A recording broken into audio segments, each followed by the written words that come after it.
Yo, welcome back. San Jose State will be playing their second Mountain West Conference game of the year this upcoming Saturday, and they'll be doing it against Wyoming. It'll be a short week after that. They'll head down to Utah State, another game in elevation, but they got to focus on the task at hand this week in Wyoming.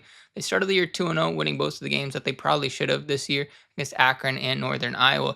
And then they go on a bit of a three-game skid. They get blown out by Utah. There were a couple of missed field goals in there that they had some blocks, but the score could have looked a lot worse on paper. They played against Colorado at Colorado and lose, and then they lose last week to UNLV in what was really a disappointing loss, especially for Coach Jay Sawvell, because there are two just completely blown punt coverages that result in blocked punt touchdowns, and you just don't want to see that, especially as a coach. His team would have tied. It would have been 17-17 had those touchdowns never occurred. Point being, you can't go back and change things, as many San Jose State Spartan fans know, with the field goal kicking this season. So let's head right into things with their offense. They have a pretty decent run game. I've watched a couple of Wyoming games in prep this week. They don't like using it that much. They want to get Caden Anderson, their quarterback, involved. Caden Anderson is not exactly he got some time in last year against San Jose State in the homecoming game. Evan Svoboda, now a tight end for Wyoming. He gets changed at positions. Maybe, I know coming into the year they said maybe a little bit of NFL draft hype for him in the event that he switches positions, but you got to be able to get him the ball in order to do that. And Caden Anderson has not impressed me when it comes to pushing the ball down the field. In fairness to him, he doesn't always have a lot of time. He does have an NFL caliber offensive lineman that'll begin some buzz, and Caden Barnett. He's a guard. He's going to be somebody that Nafa Fong is going to have a long day with battling in the trenches there, but Caden Anderson loves the middle of the field. I cannot emphasize that enough. He loves that little middle quadrant of the field, something that Jordan Pollard and Noah McNeil Franklin are really going to have to be ready for it, that he will attack their part of the field specifically, not really a boundary pusher. That's good for the corners and the safeties with that this week. But point being, Caden Anderson hasn't had a 300-yard game since I think it was New Mexico last season. It's 7-8 games, maybe even he hasn't had 300 yards. You don't want it to happen to you. So this will be a big test for the defense this upcoming week. Chris Burr, he's their best receiver by far. He has more receptions than the next three wide receivers on their team combined, or next three receivers. I think it's the next three receivers because you have another tight end in there, John Michael Gilmore, who gets some work. But point being, there is one guy that you really have to focus in on, in Chris Durr Jr. Task for Jalen Thomas or Jalen Banner this week. We will see how they handle it. They have an injured tackle who's going to be out for the year, Nathan Geiger, and they have Jake Davies, who is their backup tackle, and I think that's going to be a real point of exploitation for the San Jose State pass rush. Hopefully you get Veely back this week, but the pass rush had 4 sacks last week. They were able to get to Jack Lane a lot last week. I like that, being able to carry over more into this game coming up on the road. Jumping into their defense, they're not bad. They are not bad. I think Jay Sawvell has his defense in a position where they want it. Again, if you take out the 2 touchdowns against UNLV on special teams, it would have been a 17-17 ball game. So, and they were given not the best opportunities always to some turnovers and such happen. So I like the performance from the Wyoming defense. It'll be interesting to see how San Jose State will do at elevation against them there. They're susceptible to the big play. Colorado had a number, I think at least 2 40-yard touchdown passes against them, and that's something that Walker Eget, Craig Stutzman, Danny Scudero will be looking to exploit absolutely. So it'll be interesting to see if Wyoming can fix their big play susceptibility against a team that loves to push the ball down the field. They have great linebackers, especially Evan Eller. Evan Eller has looked like somebody that maybe all conference this upcoming season. Braden Johnson had a good couple weeks to start the season. Haven't heard his name as much in the last few weeks, but Evan Eller is going to be somebody that you watch out for. That, San Jose State doesn't always use the run game, but he's going to be somebody that could dominate that run game. He's going to be somebody that Walker has to keep his eyes on through those RPO reads. It'll be interesting to see that game plan there in the secondary. Their secondary is actually one of the better in the Mountain West. I know they just said that they give up a lot of big plays, but they have not been as bad. I don't know if these stats are just inflated because of the Akron and Northern Iowa games, but it's going to be interesting to see a team that's so pass heavy in San Jose State, how they fare against them. As for San Jose State, this is the best version of Walker Eget we have seen in a year and a half now. He hasn't turned the ball over in basically 12 quarters. It was the first drive against Idaho. He had the little fumble, interception, whatever you want to call it. But, I mean, it's like since that moment, he is taking care of the ball remarkably well. He's made some decisions. Again, there was last week against New Mexico. I think he uh, he threw a slant to Danny Scudero, and it was easily read by the safety. And then, of course, the touchdown to Matthew Coleman, where there was some ball slipped right through the guy's hands. But remarkably, he's kept the ball, not remarkably, but he has kept the ball clean remarkably well. There we go. And Kenny Mataloa always said his number one thing is turnovers.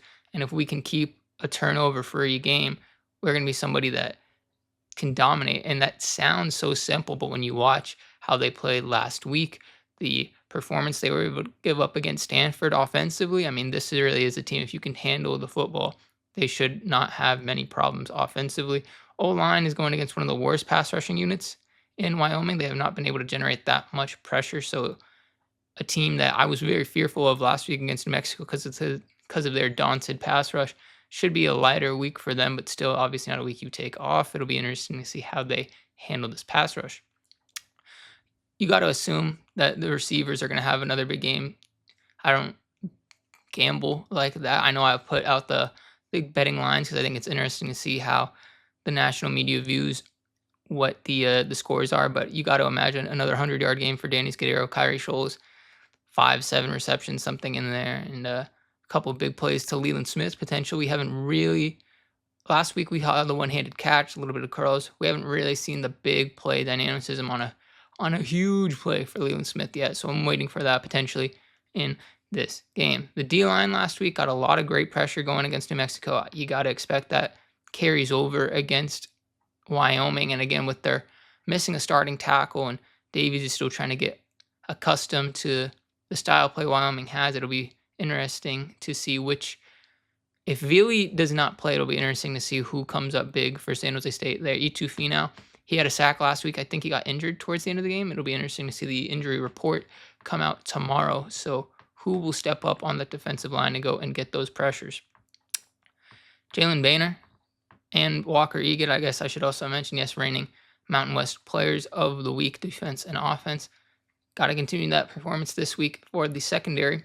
Had a couple of turnover-worthy plays. If that pressure can get to the quarterback and Kane Anderson, secondary should have another great week of being able to play ball hawk and get those turnovers. The defensive line did a great job of getting pressure last week as opposed to Stanford. Stanford, they barely got any pressure, and Ben Gulbranson was able to chop up the secondary last week against Jack Lane. They were able to get a lot more pressure through on New Mexico, and it forced three turnovers, if I'm not mistaken. Jalen Boehner gets the defensive player of the week from the Mountain West. It was a great week overall for the defense, but it all starts when you're able to get that pressure at the quarterback. And again, Wyoming's best attribute is the run game, and they showed last week, San Jose State's defense, that they can shut down New Mexico's run game. They had a preseason favorite for running back of the conference come in. Scott Trey Humphrey really didn't do much. And then you had Stanford, who thrives on the run game. Did they get beat through the air? Yes, but they really shut down the run game of Stanford. That's supposed to be their focal points. You got to look for another week here in Wyoming where they can shut down another run game. Secondary, if they can get pressure, that defensive line can go and get some pressure. The secondary should be able to play that ball hawk look again and be able to force a couple more turnovers in this one. We can dive into some things to look for. Number one for me is going to be, can Wyoming get off to a quick start? They have not gotten off to a quick start at all this season. First quarters have been very difficult for them, but so has San Jose State. I think a lot of their games, they had to come back into the game. It was nice to see the first quarter last week with the Matthew Coleman touchdown. There's a Danny Scudero touchdown against Stanford, but it just feels like San Jose State's always coming back into games. It'll be interesting to see. We can get into some things to look for. Number one for me, can Wyoming get out to a fast start? They have not been able to do that much this season. First quarters have not been their friend. In the last 2 weeks, San Jose State has scored on every drive in the first quarter. There's a field goal for the Stanford game, the touchdown to Danny Scudero, and then the Matthew Coleman touchdown last week against New Mexico. So this could be a game that gets away from Wyoming pretty quickly if they don't act on the offensive end and get some points on the board, which they've been struggling to do so far this season. Number two, can San Jose State's pressure get to Caden Anderson like they did against Jack Lane last week? Neither of those quarterbacks I just mentioned are terrific at pushing the ball downfield, and you could see what the pressure was really doing to Jack Lane, who I'd argue is a significantly better athlete than Caden Anderson last week. If you can get that same pressure, I don't know if San Jose State will have Veely for this week. We will see the injury reports coming out tomorrow. Thanks you to the Mountain West for enacting that now. But point being, it'll be Caden Anderson can push the ball downfield. against this secondary because we've seen Ben Gulbranson and others push the ball against the secondary, but that's when you do not have pressure. If they are able to generate pressure coming up this next week, I don't see how it'll be a very close game, but that's dependent on if they are able to do so. Number 3 for me, red zone battles. Wyoming is one of the better red zone defenses in all the nation. They forced 3 turnovers within the red zone. They forced field goals several times. It's one of their few strong points for this Jay Sawvell defense. And then San Jose State has not been great within the red zone. I know there were some misses in there because of Dennis Lynch. I know to begin the year against Central Michigan, there was a thrown interception. But even last week against New Mexico, we'll bring it up again. There was almost an interception in the end zone, but Matthew Coleman thankfully catches the ball that slips through the hands.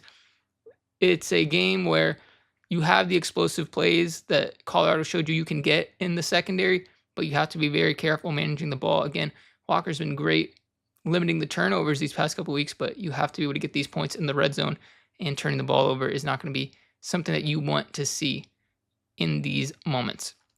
And then number 4, will things be left up to special teams?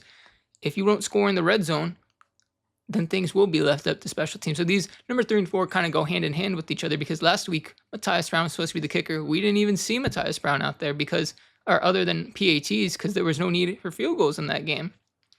If things are left up to special teams, for both teams really, things can get out of hand. We don't know what San Jose State has in Matthias Brown, and Wyoming's pretty damn good at blocking kicks. They have 4 blocked field goals this year. They had a blocked field goal against San Jose State last season, so it's a strength of theirs, and it is certainly not a strength of San Jose State's. We will see if they force this game to go into a special teams war. And then for Wyoming last week, no punt protection. They had 2 punt blocked for a touchdown. It really cost them the game. The momentum changed each time, one in the first quarter. I think the other was in the third. But point being, you cannot have those huge special team errors. These are 2 teams that are looking to get back on track in that special teams way. I got to mention Jahari Johnson. I really like what I've seen from him for San Jose State in the special teams game. I think it was against Texas. He had a really great play as the gunner, playing down a punt return. And then last week, he has a kick return touchdown called back off of a holding, but he's someone that's continued to impress and should only continue to go upwards from there. If I had to make a prediction this week, San Jose State has a way of keeping these teams in games. Not that they can't compete with them, obviously. These are high-level teams, but they have this way of being able to, you can see that they should outscore opponents, but they just continue to let teams back in the game. So I think it's still going to be a 1-score game. Let's give it a 31-24 San Jose State victory, something in that range there. I think it'll still be a 1-score game, but I do see San Jose State being able to generate that pressure, being able to push the ball downfield, and being able to convert in those moments in the red zone when you need to. I think they will be able to get a couple of those moments in there. So that'll be all I have this week. Comment down below what you think. Oh, yes, there's one more thing.